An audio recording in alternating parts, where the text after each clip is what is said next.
اب سوچئے ذرا تھوڑی دیر کے لیے کہ جو شخص صبح فجر کی نماز کو جاتے ہوئے جب یہ دعا کرے گا تو کیا اللہ سبحانہ و تعالی اس کی مدد نہیں فرمائے گا؟ ارے یہ تو خود ہمارے نبی کے دل پہ القاء فرمایا پروردگار نے. یہ تو بڑی مسنون دعا ہے. آگے دائیں بائیں پیچھے نور ہی نور ہے. تو اس کا مطلب کیا ہوا؟ اس کا مطلب یہ ہوا کہ میرے بندے میں تو تیرے قریب ہی ہوں، شہرت سے بھی زیادہ قریب ہوں. یہ آگے پیچھے دائیں بائیں یہ اللہ سبحانہ و تعالی بنیادی طور پر ناظرین کرام اپنا ذکر نہیں فرما رہا.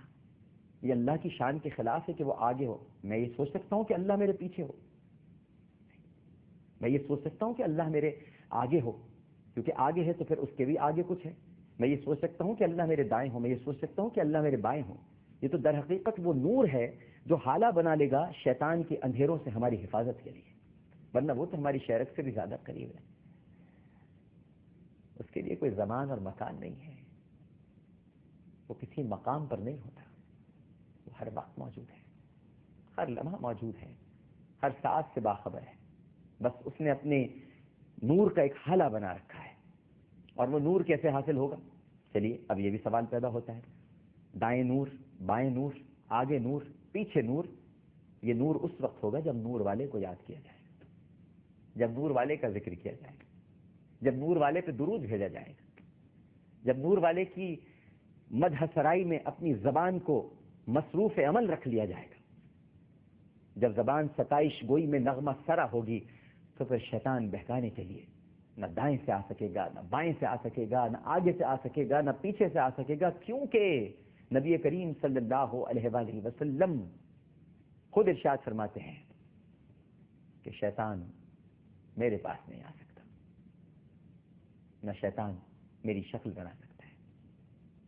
لہذا اس کا مطلب یہ ہوا کہ جو نور ہے یہ در حقیقت وہ درود پاک ہے، وہ ذکر ہے، وہ تسبیح ہے، وہ تحلیل ہے کہ جس کا مسلسل ذکر کرتے رہنا ہمیں شیطان سے بچانے کا سبب بنتا ہے. اگر آپ کے ہونٹ ہر وقت ہلتے رہیں اللہ اکبر، سبحان اللہ، الحمدللہ، ان تسبیحات کو کم مت سمجھیے گا ناظرین کرام، یعنی عظیم تسبیحات ہیں. ہم ان کو پڑھتے ہی نہیں ہیں، بس ہم نے نماز میں خود ہی اس کو بس ایک طریقہ کار بنا لیا ہے کہ بس 33 مرتبہ الحمدللہ پڑھ لی، 33 مرتبہ سبحان اللہ پڑھ لی، 34 مرتبہ اللہ اکبر پڑھ لی، بس ہر نماز میں یہ پڑھ لیں، ختم. ارے آپ کی زبان اگر ہر وقت اللہ کی حمد میں مصروف ہو جائے تو اس سے خوبصورت زبان کوئی اور ہو سکتی ہے؟ آپ حمد میں مصروف ہوں، دیکھیے نور کے حالے کھنچتے چلے جائیں گے. آپ درود پڑھنا شروع کر دیں، نور والے کے حالے کھنچتے چلے جائیں گے. آپ اور مسنون اذکار شروع کر دیں، چاروں طرف سے حفاظت شروع ہو جائے گی. ہم دعا کیا مانگتے ہیں؟ اللہم انی اسألک العفو والعافیۃ فی الدنیا والآخرہ، اللہم انی اسألک العفو والعافیۃ فی دینی ودنیای واہلی ومالی. اور پھر ہم کہتے ہیں اللہم استر عوراتی وآمر روعاتی، اللہم احفظنی من بین یدی ومن خلفی وعن یمینی وعن شمالی ومن فوقی واعوذ بعظمتک ان اغتال من تحتی. تو ناظرین کرام، ہمیں اصلاح کی یہاں یہ ضرورت ہے کہ ہم نے اللہ کی تسبیح اور اس کے ذکر کو عبادتوں کے ساتھ مخصوص کر دیا ہے. بس یہاں بڑا درد ہوتا ہے. نماز ہوگی تو تسبیح پڑھی جائے گی، نماز نہیں تو تسبیح بھول گئے. درود پڑھتے رہنا عادت ہونی چاہیے. حضرت ابی بن کعب رضی اللہ تعالی عنہ، یاد ہے نا آپ کو وہ حدیث؟ کئی سوالات آپ نے پوچھے تھے، میں اتنا کر لوں، اتنا کر لوں، اتنا کر لوں، اتنا کر لوں. تو آخر میں سرکار نے ارشاد فرمایا کہ بھائی تو مجھ پہ مسلسل درود پڑھتا رہے، سارے اذکار چھوڑ، بس درود پڑھ لے، تیرا بیڑا پار. ہم درود سے دور رہتے ہیں. درود تو تمام عبادتوں کا مغز ہے، تمام عبادتوں کی جان ہے. درود ہی میں تو سب کچھ پوشیدہ ہے. اللہ درود پڑھتا ہے وہ تحفہ ہوتا ہے، بندے درود پڑھتے ہیں وہ اطاعت ہوتی ہے. اللہ کا درود اور ہے، بندوں کا درود اور ہے۔ کبھی یہ مت کہنا کہ اللہ بھی درود پڑھتا ہے تو ہم بھی درود پڑھتے ہیں، کبھی مت کہنا، یہ شرک ہے، یہ شرک بالصفات میں شامل ہے۔ تم اللہ کا درود پڑھنے والا درود نہیں پڑھ سکتے، وہ تو تحفہ ہے اپنے حبیب کے لیے۔ تمہاری کیا اوقات کے تحفہ دے سکو سرکار کو؟ تم تو ان سے تحفے لیتے ہو، اور وہ بھی طلبگار ہو ان سے تحفے لینے کے۔ لہذا جب تم درود پڑھتے ہو تو در حقیقت اطاعت کرتے ہو۔ اطاعت کس کی کرتے ہو؟ حکم ربی کی کرتے ہو۔ کیسے کرتے ہو؟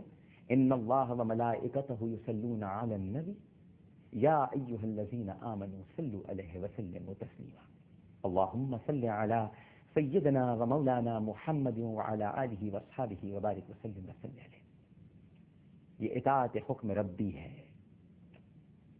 یہ اور پھر تمہیں اطاعت حکم ربی میں بھی تو دیکھو کہ جب تم پڑھتے ہو تو اللہم کہہ کے پڑھتے ہو، اے اللہ تو پہنچا دے، کیونکہ ہم تو ناپاک ہیں، ہم تو نہیں پہنچا سکتے، تو پاکوں کا پاک ہے، لہٰذا ہم نے تیرا ہی وسیلہ اختیار کیا، تو پہنچا دے اپنے حبیب پر۔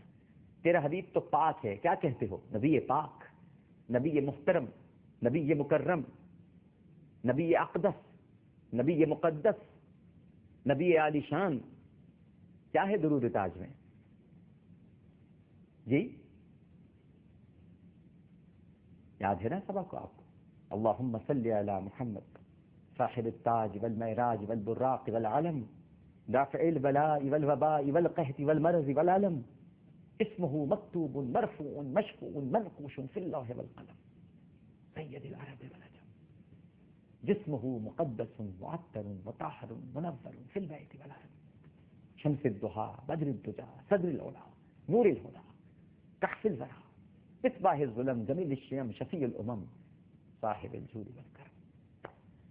تو پاکوں کے پاک ہے، لہذا پاکوں کے پاک تک درود پاک بھیجنے کے لیے جو سب سے بڑا پاک ہے، جو سبحان ہے، سبحان الذی اسری بعبدہ، جو سب سے بڑا پاک، جس کی پاکی کی کوئی مثال نہیں دی جا سکتی، کوئی تعریف بیان نہیں کی جا سکتی۔ سارے سمندروں کی پانی کو سیاہی بنا کر بھی اگر پروردگار کی تعریف لکھنی شروع کر دی جائے تو وہ بھی کم پڑ جائے، اور پھر سمندر پیدا ہو جائیں، اور پھر سمندر پیدا ہو جائیں، اور میں کہتا ہوں اگر قیامت تک سمندر جنم لیتے رہیں اور ان کا پانی سیاہی بنتا رہے تب بھی میرے رب کی تعریف کا حق ادا نہیں کر سکتا، اتنا بڑا پاک ہے۔ لہذا ہمیں اپنی اصلاح یہ کرنی چاہیے کہ جو ہمارے آگے نور ہے، یہ دائیں نور ہے، یہ پیچھے نور ہے، یہ سب نور محمدی ہے جو ہماری حفاظت کر رہا ہے، اور یہ نور محمدی حاصل کرنے کے لیے درود پاک کو اختیار کرنا ہوگا، تاکہ شیطان درود سے بھاگتا ہے۔